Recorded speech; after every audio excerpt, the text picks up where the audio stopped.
mababa ang ating na presidente! Ano ang sigaw ng taong bayan? Lakasan! Marcos! Bumaba ka na sa pwesto mo dahil ikaw ay isang adik! Ulitin ko! General Romeo Bronner, Chief of Staff, Armed Forces of the Philippines, at sa lahat ng mga sutaruhan, General Milencio Mercades Jr., Chief Philippine National Police, at sa lahat ng kapulisan, malinaw na malinaw, pagtarangis at langit, narinig natin, nakita natin na ang ating Commander-in-Chief ay hindi karapat-dapat dahil siya'y magnanakaw at siya'y pangab. Adik! Kaya ang taong bayan, pakinggan ninyo ang kanyang sinisigaw. Pakinggan ninyo ang mga taong bayan, ang sinasabi ng taong bayan. Kayo ay kampihan ang taong bayan para sa laban ito. Mag-resign, umalis na ang ating presidente, mag-withdraw support ang Armed Forces of the Philippines at National Police sa Commander-in-Chief na panag at magnanakaw. Yun lang po. Ano sigaw ng taong bayan? Maraming salamat sa mga institusyon na hindi nakakalimot ng mga obligasyon ng Estado. Maraming salamat lalong-lalo na sa ordinaryong mga mamamayan. Alam kong hirap na ang buhay nyo. Alam ko sa araw-araw, walang ginawa ang administrasyon kung pinagdagan ang kasal natin. Habang sila'y nagpapayaman, habang sila po ay tuloy-tuloy sa kanilang katiwalian, lumalagdag ang kahirap sa bayan.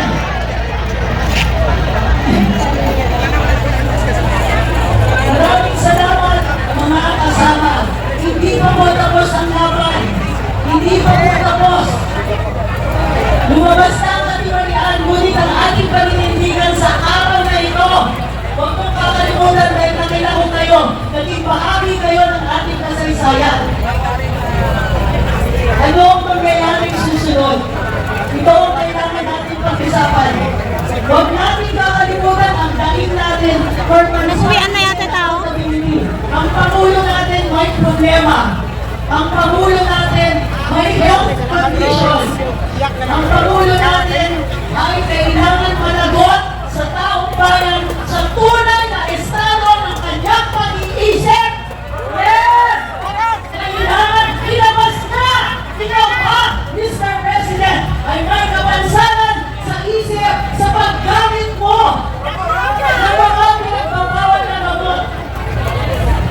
Humihiling lang tayo ng kasagutan.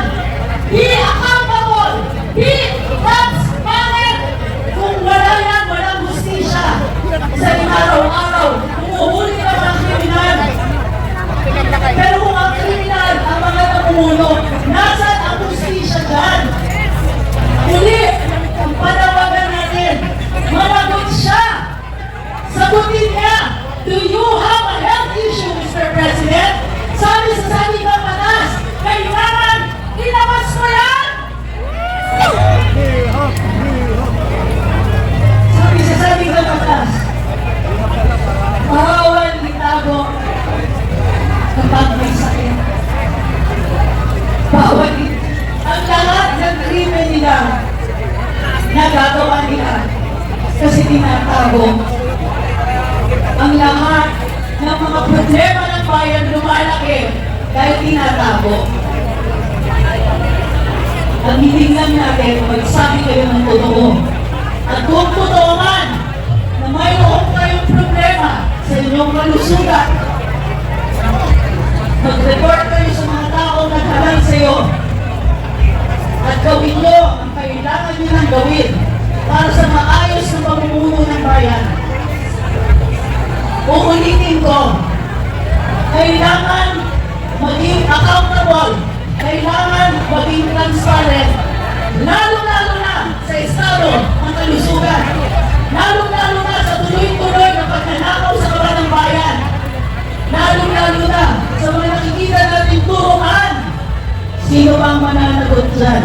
sa budget ng bayan na ninakaw ninyo. Sabi ng mga saksi, umaabot sa Malacanang ang katiwalaan. Sabi ng mga saksi, ang nakaupo sa Malacanang may kapansanan. Lahat yan mangyayari lang dahil tinatago nila. Lumalabas na ang katotohanan. Kaakibat kayo sa paglalabas ng katotohanan na yan. Kaya hinihiling lang natin. Wala po tayong iwanan. Tuloy-tuloy na ito. Walang iwanan! Natin palagpasin ang pagkakataon humingi ng tunay na pagbabago. Huwag natin palagpasin na lumalabas na ang katotohanan tungkol sa mga tao na bumuto sa bayan. Huwag na po natin palagpasin ang pagkakataon na lahat tayo ay titindig para sa ating kalayaan, para sa ating kasarinlan, para tumigil na rin ang mga lintik na pagnanakaw na ginagawa ng mga ito, pinabungkapan nila sa atin yung nakaw nila. Mga kababayan, bahagi na tayo ng kasaysayan. May mga nangyayari na tiyak. Maaalala ito ng mga henerasyon ng parating na minsan, akala ng mga namumuno sa atin, ang pante na sila. Akala ng mga namumuno sa atin, parang kalabaw ang Pilipino, hindi magre-reklamo. Ngayong araw na ito, pinapaalala natin sa mga namumuno sa atin, nang susuwag rin ang kalabaw. Ngayong araw na ito, ipakita natin ang tunay na lakas ng mga mamamayang Pilipino. Pakita natin, hindi na po natin titiisin ito. Pagkakaisa kami, manawagan kayo, mga kaibigan, mga kamag-anak, kung nasa lugar kayo, magpakita